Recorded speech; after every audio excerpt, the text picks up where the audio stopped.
it's comfortable, very comfortable knowing and gratifying knowing that these guys, whether they get a complete look in the combine or not, they know football, man. When the Pistons first kind of brought in Troy Weaver, Arn Tellem, and some of these other guys to the front office, I thought, you know what? That seems like it should be a pretty good collection of minds, basketball minds there in that front office, and that it should help them long term. But when you look at what the Detroit Lions have done, whether they get the close-up looks, whether they're seeing players kind of get the 40 times and all these things that they want to see that most teams kind of value. And he talked about it. He said, you know what?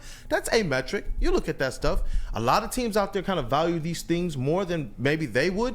They're looking for a quality or a type of player, and they're looking first what this person is on the football field, who this person is as a leader, who this person is as, honestly, just a person. Yeah. And those are the qualities that we've seen translate this season, because they've gone through adversity.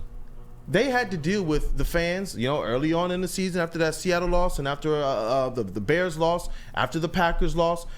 I feel like previous Lions teams, not that the players on those teams were weak, but from a mental standpoint, they would have folded. It would have kind of crumbled in. It would have caved in. And we've seen that. We've seen these Lions kind of start off the season hot, 6-1, I believe, or 6-2 with I forget the team it was, but 6-2, and they caved in the second half of the season underneath the pressure, man. One loss became 2 losses. Yeah. 3 losses became 4 losses. This Lions team, they didn't string together any back-to-back losses, and you're talking about on the backs of 4 rookies as well, man.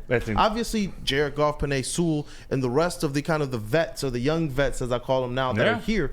But to know that these guys played an integral part, man, and to think, usually when we talk about drafting rookies, right, and we got a draft coming up this year, we talk about, well, we can only get impact players really in maybe first, second round that can step in and start right away.